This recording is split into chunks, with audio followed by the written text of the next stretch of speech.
you wanted the best, you've got the best podcast. The hottest podcast in the world.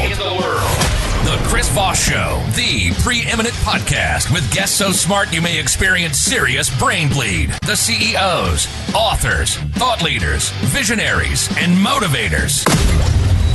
Get ready. Strap yourself in. Keep your hands, arms, and legs inside the vehicle at all times, because you're about to go on a monster education roller coaster with your brain. Now, here's your host, Chris Voss. Lucas Voss here from the ChrisVossShow.com. Ladies and gentlemen, the earliest things that makes official. Welcome to the big show. As always, the Chris Voss Show for 16 years and 3,000 episodes have been bringing you the Chris Voss Show, the oldest living podcast from the handful of originals that still broadcast daily. We are unique and old. So support the show. For show your family, friends, and relatives, go to goodreads.com/Chris Voss, linkedin.com/Chris Voss, youtube.com/Chris Voss, and all those crazy places in it. Opinions expressed by guests on the podcast are solely their own and do not necessarily reflect the opinions of the host or the Chris Voss Show. Some guests of the show may be advertising on the podcast, but it is not an endorsement or review of any kind. Today's featured author is brought to you by Majestic Authors Media, specializing in strategic marketing and publishing to help authors reach their ideal audience and maximize their book success, turning powerful messages into global impact, one story at a time. Today, amazing lady on the show. We're going to be talking about her book and her insights and her experience, etc., etc. Dr. Mauvareen Beverley joins us on the show for her book called 9 Simple Solutions to Achieve Health Equity, a guide for healthcare professionals and patients. We'll get into it with her. She is an executive level physician with 20 years experience advocating for improving the patient engagement and cultural competence for all populations. As AVP, physician advisor for New York City Health Hospitals, she developed the first care management program at NYCH Plus H Queens Hospital with a focus on patients with SCD and developed the first sickle cell support group.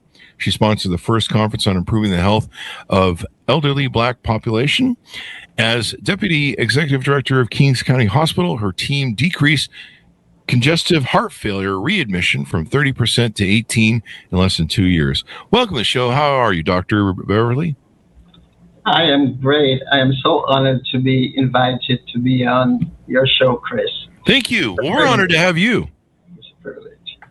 And it's a privilege to have you as well.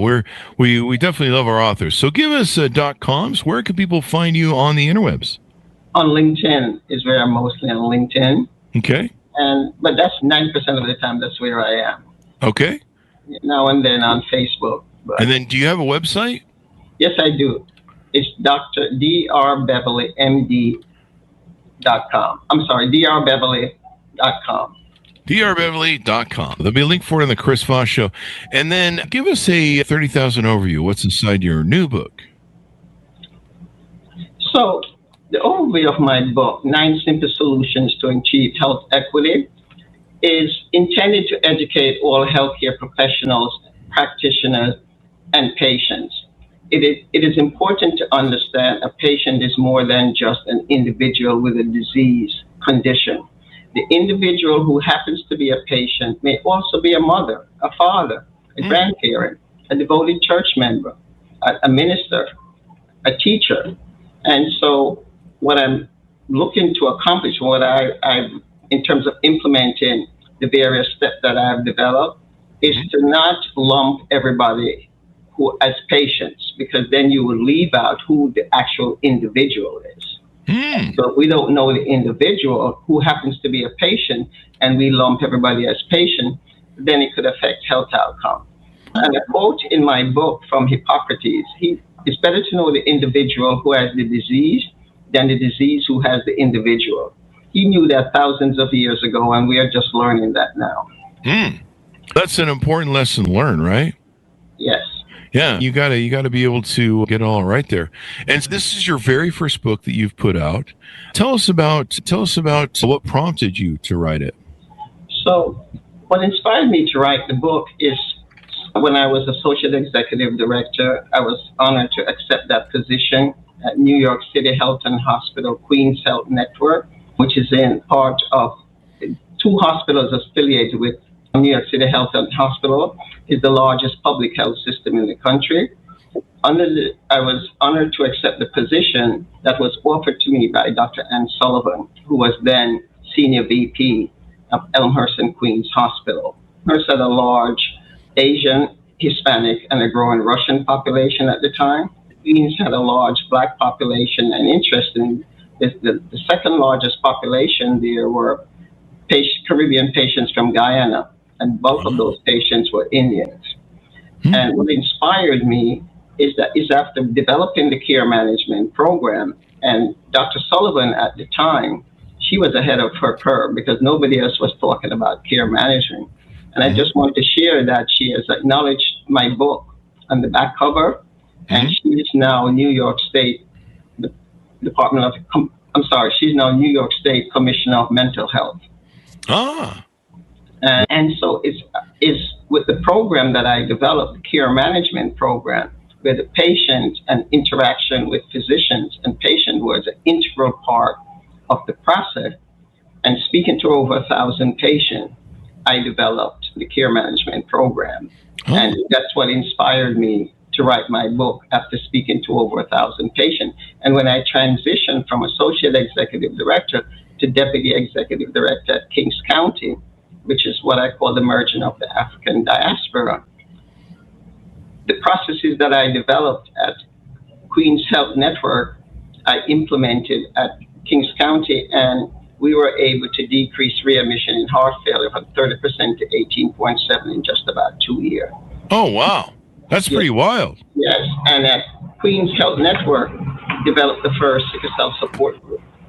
To today. That's good to have, because all the best in what you're doing. Now, who is this book angled towards? Is it angled towards other doctors, physicians, and patients as well, or one or the other? It's intended to educate all healthcare professionals, practitioners, and patients. I mentioned before, it's important to understand who the individual is and how does that person describe who they are to healthcare professionals rather than just lumping everybody together. Yeah. So you heard the term diabetics, like diabetics. All diabetics are not the same. Yes, they have the same disease, but they're not the same. I said a diabetic could be a dad, could be a working mom, could be a grandma, could be in a nursing. But if we don't understand the unique individual and understand that individual, that person, healthcare could possibly go what I call south and decrease and increase health disparity and lack of good health outcomes. Yeah. That outcomes are important if you want to survive this world, right? Yeah. It kind of makes a difference, if you will. So what was the moment you were like, I need to write this book? And I believe you launched a PLLC or something out of it. Tell us how that's all coming together too. So when I left Health and Hospital, I decided to develop my own company, Mauvareen Beverley MD PLLC, Patient Engagement and Cultural Competence Specialist. And in my role as a consultant, my role is to educate the public as well as health systems about how to improve health equity and to move the dial from health disparity to sustainable health equity. And I look at it from, again, my experience at Health and Hospital and speaking to over 1,000 patients, that some of the processes that I put in place is what I call simple solutions. And the reason I use the word simple is because it came from patients. And so whenever you hear any discussion on health disparity or health equity, you always hear what's important to the patient and what should be important to the patient, and the patient needs to do A, B, and C. From my perspective, don't tell me what should be important to me. Why don't you ask me what's important to me? Yeah, that's a good idea. And so when I ask the patient what's important to them, and they became part of the solution. It's kind of like what we used to do in sales. We'd ask people, what are you trying to accomplish? Yeah. And that was a way of getting their input and also identifying what they felt their needs to be met. And I think that's really important for people to analyze in dealing with anybody, really, because you want them to feel like they are achieving their goals, et cetera, et cetera. Yeah. And then I think if we understand the human being, as opposed to perception reality. If your perception of me is not my reality, my health is going to go south. But if the perception and the reality is the same, good, bad, happy, or sad, we have an opportunity to collaborate. It's what I learned from patients. And it's so important because I've had people in the medical community try and speed run me through a diagnosis. Oh, you have this. Okay, here's the standard operating procedure. Take 2. Call me in the morning, sort of thing. You know what I mean? And I've been like, whoa. Hey, let's talk to me and let's figure some stuff out here, man. And it's sometimes jumping. It's really important to have the patient feel like you have their best interests at heart, and you're going to do well for them and all that stuff. And it's pretty crazy out there. Yeah, and they said in my book, if you solve the simple, it doesn't have to escalate to the complex. Yeah. And came up with the simple solutions. I'm talking, as I mentioned before, to over 1,000 patients. And I recognize that they're not included in the solutions in general. And in my book, they are an integral part of the solution. And I think that's the way, and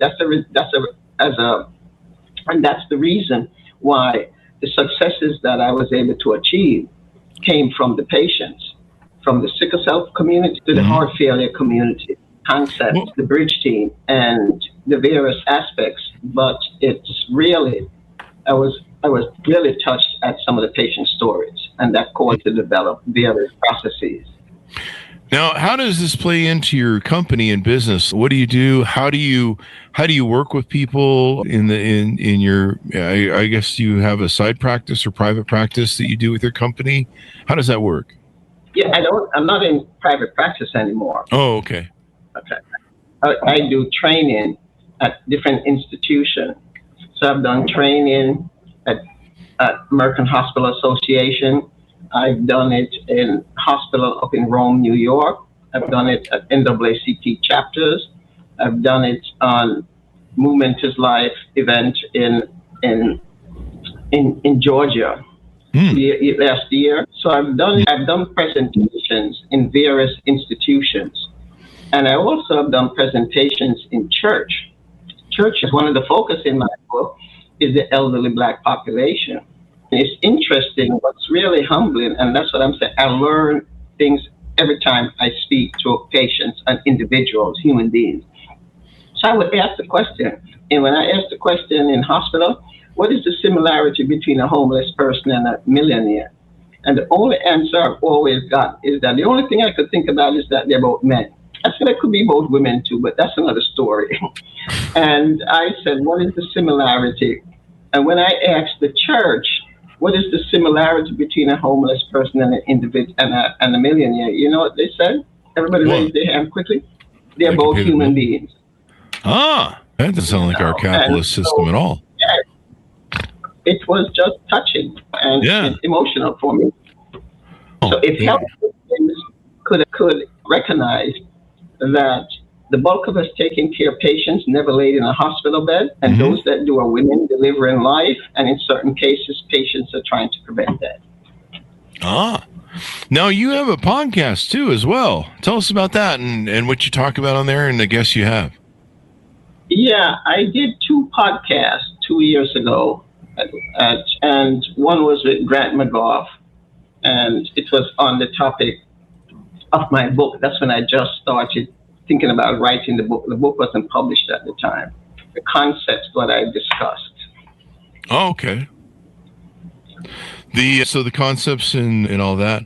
So how often do you put out episodes? How can people subscribe to it? It's interesting. I get recommendations. So if I present, let's say I presented at NAACP chapter, then I got invitation to come and do training up in Rome, New York, the NAACP chapter. And I did presentation American Hospital Association or various church. So I get recommendation that people ask me to do. And then I reach out to various entities if I'm interested in changing the health systems and the health systems to move from health disparity to sustainable health equity. And it's doable. It's doable. And I just left the NIH conference on sickle cell. And I'm following up with an entity because I developed the sickle cell patient experience for that. I'm looking to collaborate with a sponsor to implement the database and to be able to have patients fill out this form. And it's called a patient experience form. And basically, and it's because I developed the form because after speaking to over, like I said, 1,000 patients, but particularly patients with sickle cell disease, when they transition to the adult world, it's just unconscionable the way they are treated. Oh, wow. And do you have sickle cell disease? No, I don't. Okay. I don't. But 1 in 365 African Americans, black patients in this country, have sickle cell disease. Yeah. And it's an inherited blood disorder that affects the red blood cells. Red cells, when the blood cells sickle, it prevents oxygen and blood flowing through the various organs. And that's why they have excruciating pain. They have at risk for developing strokes, infections, kidney disease, liver disease. That's not fun at all. When they transition to the adult world, they're called drug seekers. And they're the least addicted and the most vilified people who require pain management. And that, to me, is the problem. They love their pediatricians and their adolescent docs. And when they transition to an adult care is when the wait time in the emergency room is about 6 to 8 hours. When they go in, and if they come back in what the doctor's playing too early, they're drug seeking. And it's been proven it's not because they're drug seeking, is that they were undertreated the first go around. Ah, that'll do it. Okay? And I was at a conference, and this Caucasian dad, you know what he said? My daughter has sickle cell, and she doesn't get treated the same way black patients get treated. Okay? The wait time for her is minimum. Lack of a better term, they show the love, they treat her, and they offer family counseling. Wow. And that's what he said. My daughter doesn't get treated the same way black patients get treated. Wow. So when I listened to that, I said, is it about the disease or is it about who has the disease? And everybody wants to blame things now on social determinants of health. That's the reason why the health outcomes may be poor. There was an 18-year-old college student who came home from New Jersey. His parents are educated. They own a home. He had no health insurance issues. When he went into sickle cell crisis and went to the emergency room, the wait time to see him was 6 to 8 hours. 6 to 8 hours in America? Oh, yes. Wow. So when people blame things on social determinants of health for the black population, don't give the hospitals a pass because it goes across all socioeconomic groups. Yeah, racism is pretty endemic. Yes, in America, particularly for black patients. Yeah. And the numbers that I'm saying is in the medical literature. They're the most vilified for patients who require pain management. Yeah. That is unfortunate. I've had Eddie Glaude Jr. on my show a few times, and we've got him for the upcoming book he's got. And we've talked about endemic racism and how seated it is in so many complex ways and influences that a lot of times maybe even might be subconscious to people that aren't really aware of how they're behaving or something, but they should know better. But welcome to 2026, I suppose. But yeah, it's definitely unfortunate. It sounds like you spent a lot of your career focusing on sickle cell treatment. Yeah, I just want to share that when I developed the first care management program and I had a concept of the bridge team, the whole idea of the bridge team, bridge the gap. I don't care what the gap is, for the most vulnerable. And so in Elmhurst, the black population was very limited compared to the other population. They had a large, as I mentioned, Asian, Hispanic, and a growing Russian population. In Queens, they had a large black population. I was told, Dr. B, that's what they used to call me, you got to do something with her because she has sickle cell. She is attitudinal, disrespectful, always in the emergency room, and we have had it with her. And then I'm thinking, what 18-year-old is not attitudinal without a life-threatening condition? Yeah. Let's give her the benefit of the doubt. Yeah. And Chris, this always happens Monday morning, 9 o'clock. Really? I enter her room and is what I refer to the book as stop in my tracks moment. And that led to boots on the ground. Simple solution, one of the solutions. About to enter her room, and she went like this. I'm on my phone. And the team is whispering, that's what we're talking about, Dr. B. So when she got off the phone, I'm about to enter her room, Monday morning, 9 o'clock. And you know what she said? What? If you have a cure for my disease, come in. If you don't, and she went, keep walking. Wow. And was I expected that Monday morning, 9 o'clock? I did not know what to say. I literally remember putting my foot back on the ground. And then I became the child and she became the adult. And why do I say that? Get set. Huh. Did you hear what I said? I'm going to repeat myself one more time. Yes, please. Isn't that what we tell our children when they're not following directions? Oh, yeah. Yeah. If you have a cure for my disease, come in. If you don't, keep walking. And I said, I don't have a cure, but let me think about what you said. And I'll come back and see her. I'll come back and see you later this evening. Uh-huh. I went back to see her. Who she was in the morning was who the system created. Who she was in the evening was the actual human being. Oh. And our conversation, I said, tell me about yourself. Tell me about your family. She was 18 then. She said at 16, her mom got off the bus, developed chest pain, got taken to a hospital, and died of a heart attack. Oh, no. At 17, her sister, who also had sickle cell, developed sickle cell crisis and sepsis, which is an infection across the entire body. And she was admitted to a hospital and passed as well. Oh, no. She's now 18, and she lives with her uncle. And for lack of a better way of describing him, he's a food, clothing, and shelter type of guy. He's not a touchy-feely guy. Yeah. And she said, you know what her next statement is? You doctors don't teach me about sickle cell. Sickle cell teaches me. So you see who this human being is? And we literally hugged each other. And I said, have you ever been referred to for therapist or psychiatrist? Have you ever had depression screening? She said no, because nobody was going to refer her because she was too addict. And it's because of her, I went down to the emergency room and spoke to the ED director and said, we got to start a sickle cell support group. Oh. And so when patients with sickle cell came in the emergency room, the care managers who reported to me would ask them if they wanted to join.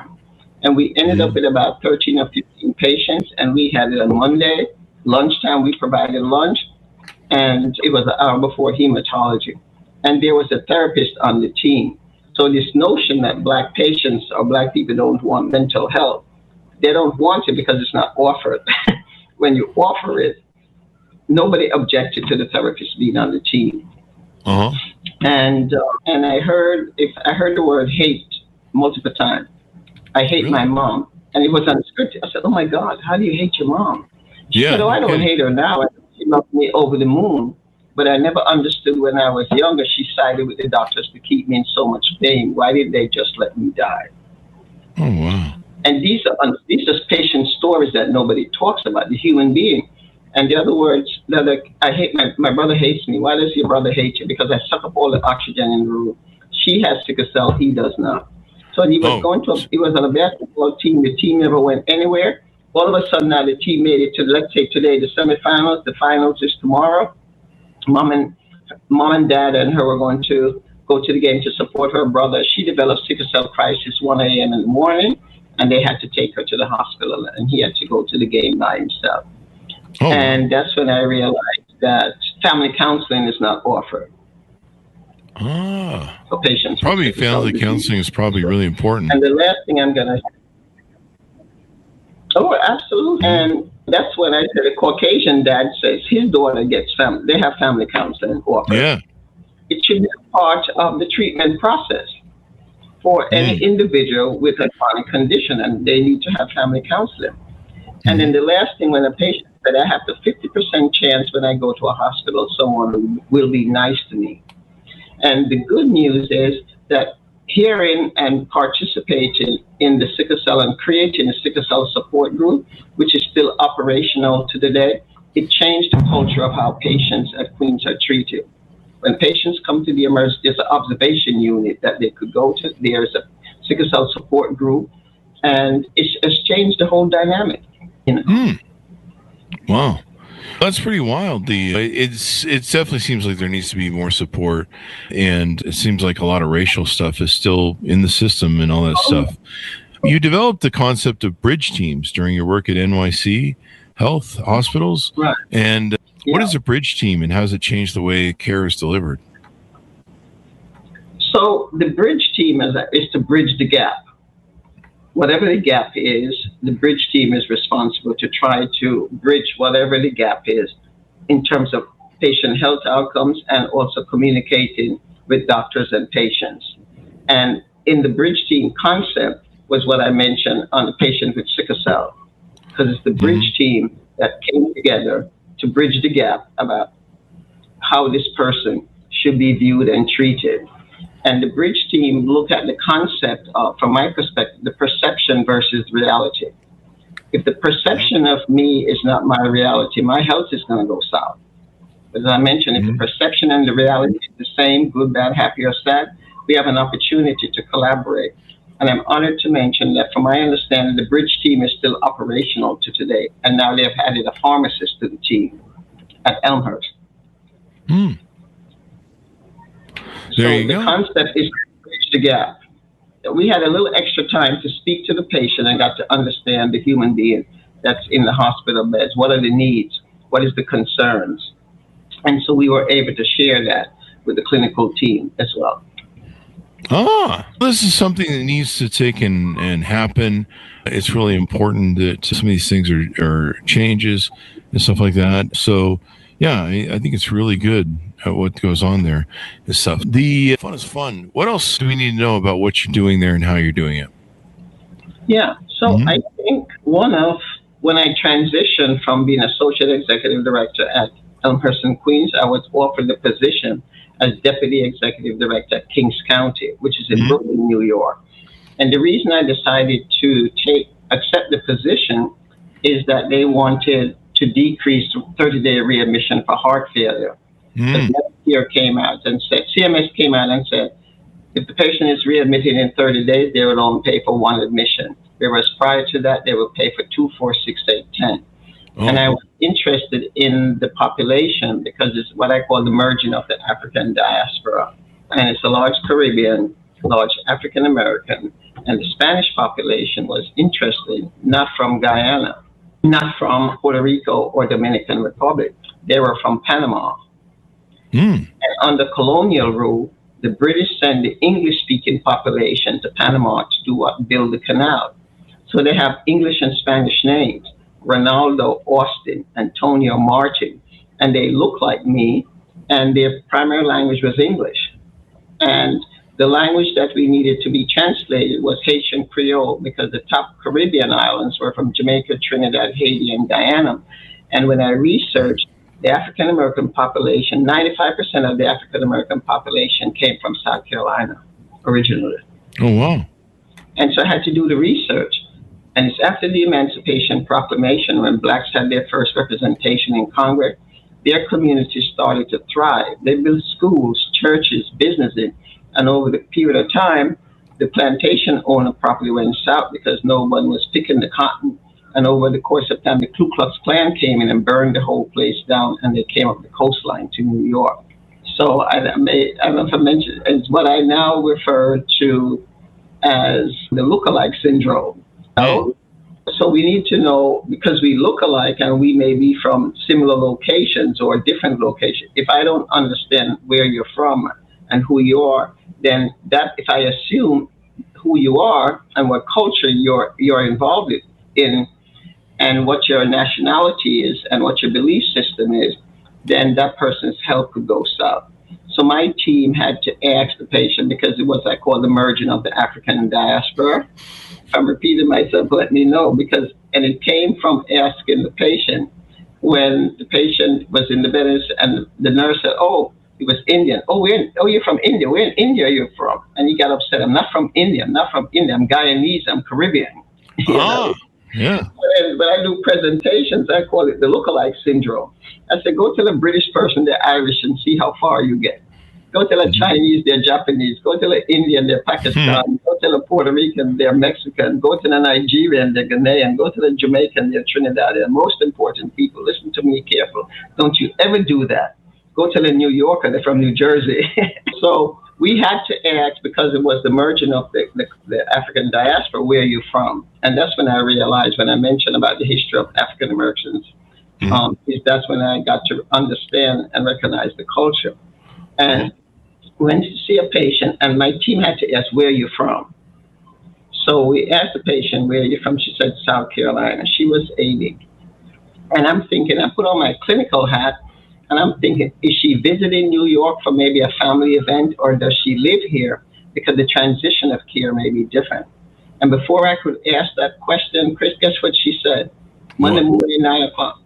My parents were stepped away from slavery, and my grandparents were slaves. Was I expecting that Monday morning, 9 o'clock? And these stop in my tracks moments happened. And I said, tell me about it. And some of them spoke in code, because heart failure is age-related. The bulk of the patients were between 60 and 92, even though we had one 23-year-old who were referred to as our baby. But anyway, so I said, tell me about it. And she said, my family picked cotton on a plantation that was not ours. And then we had to get up at the crack of dawn and pick 300 to 500 pounds of cotton. And then I had to walk 10 miles to a segregated school. And I'm thinking, these days, how do you walk 10 miles? We can't even go 5 blocks without calling an Uber. Yeah. So I said to her, how do you walk 10 miles? And the body language changed. And she said, if you wanted education, you had to. It's almost like, what part of this don't you get, stupid? So I said, did you have to walk back? She said, no, the principal in the horse-drawn carriage had to take us back, and we had to get back before dark, before the Ku Klux Klan. And I said, how old were you? 10 years old. Imagine she went, and these are the stories for the elderly black population that nobody talks about. She went to Voorhees College, a 2-year black college in South Carolina. She was now 80. This was 60 years later. She was still upset with herself. Guess what she said? What? I didn't get into my second try. She came to New York married, and her 2 children are 2 black children to integrate Stuyvesant High School. I don't know if you heard of Stuyvesant High School. No. It's the top of it transcends, it outperforms public and private school in New York. It's really the top school. Wow. And one became an electrical engineer, one became a mechanical engineer. She continued her education, became a dietitian.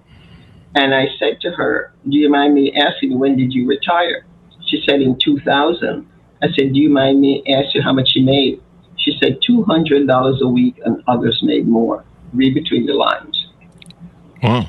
And that's when I recognized, because heart failure is age-related, that the elderly black population is not included in the cultural competence conversation.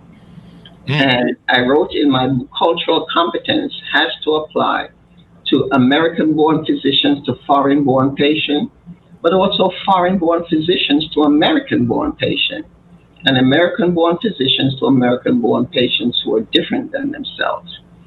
Because when you think of the atrocities of the elderly black population and that they have the worst health outcomes in all disease categories, it's unconscionable. Yeah. And we were able to decrease readmission for heart failure from 30% to 18.7 in just about 2 years. It's not my data. 30% came from the medical director, and 18.7 came from medical and professional affairs for New York City Health and Hospital. And when I asked the team, so what's the number going to be? And so it's 21%, 25%. I didn't know what it was going to be. And the least educated on the team said 18.7, Dr. Beam. And so when I say the least educated, because somebody's least educated, that don't mean that they're least intelligent. And when the data came out, let's say tomorrow, 18.7 from central office. And her job was to keep the data for all the patients that were readmitted. And she did the math. But it's understanding, again, I go back to the human being. And the role of religion in this population was obviously age-related. I can't prove it, but I don't think there are 4 atheist black women across the world in that age group. Oh, wow. And we went in to see a patient, and she was admitted on a Sunday for heart failure. And my team, I used and implemented the bridge team concept, bridge the gap. Okay?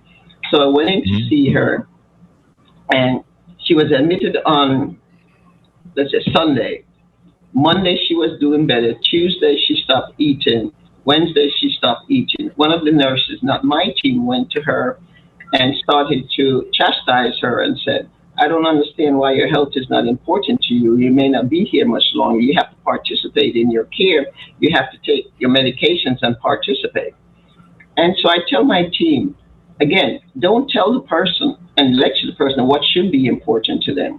First, ask what's important to you. So I went in to see her. I said, good morning. This was on a Wednesday.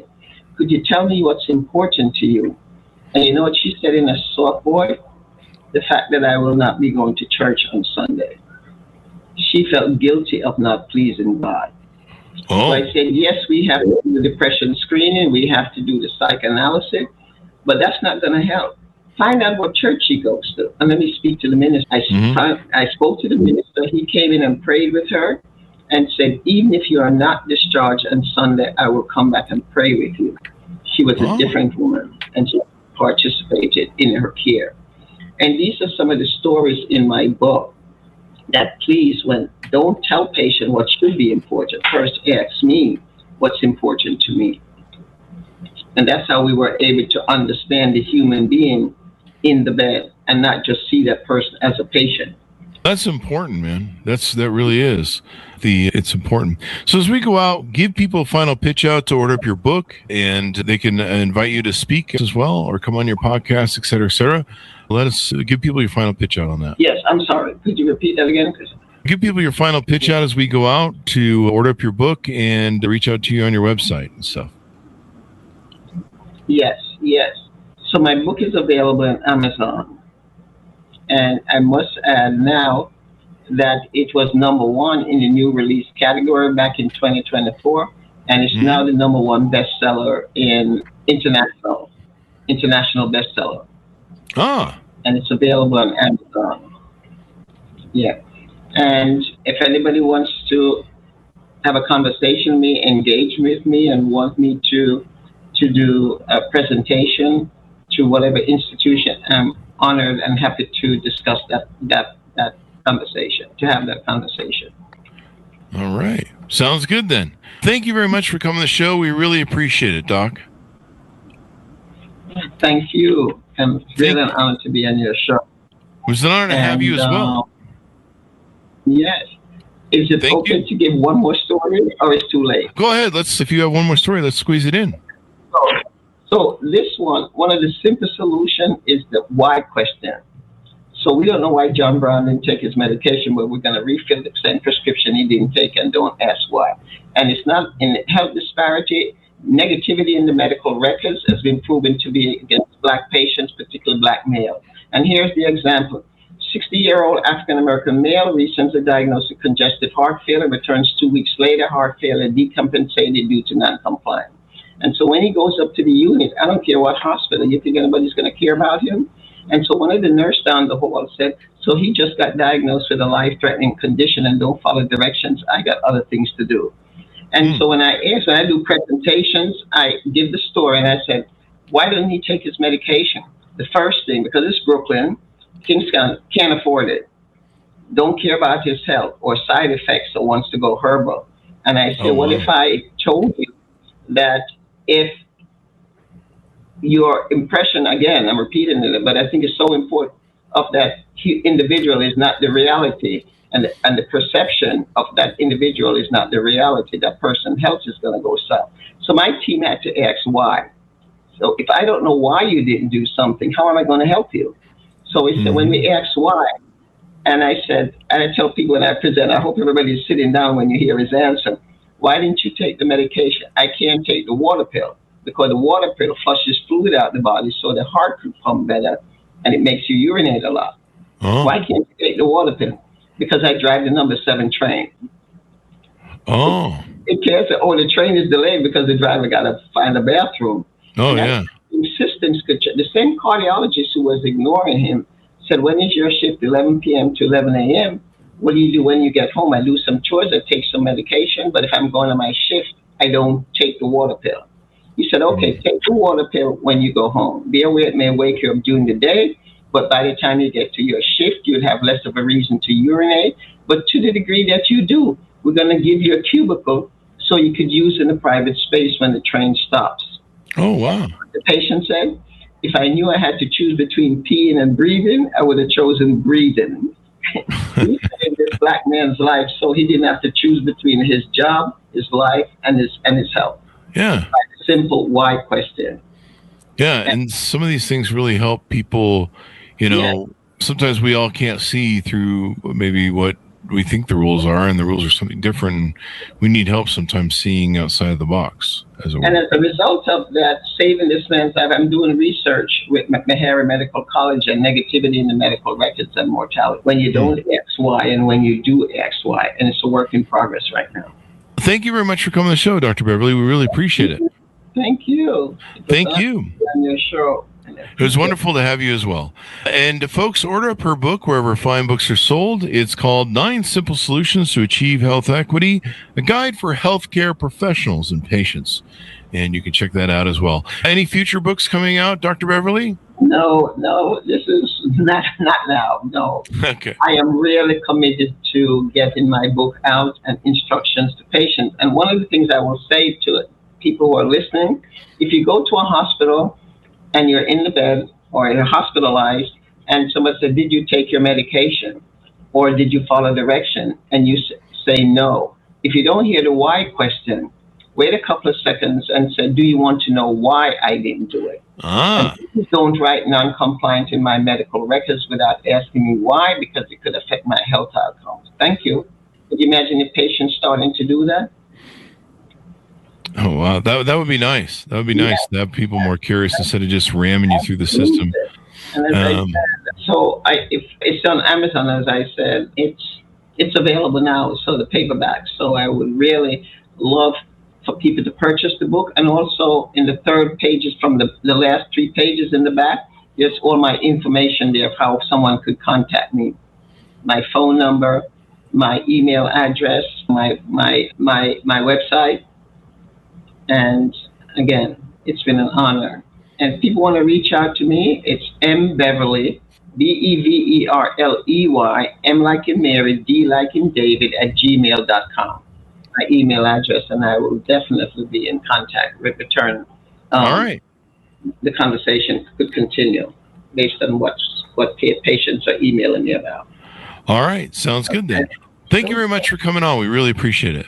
Thank you. And thanks for tuning in. Go to goodreads.com/Chris Voss, LinkedIn.com/Chris Voss, Chris Voss1 on the TikTokity, and all those crazy places in the internet. Be good to each other. Stay safe. We'll see you next time. You've been listening to the most amazing, intelligent podcast ever made to improve your brain and your life. Warning, consuming too much of the Chris Voss Show podcast can lead to people thinking you're smarter, younger, and irresistible sexy. Consume in regularly moderated amounts. Consult a doctor for any resulting brain bleed.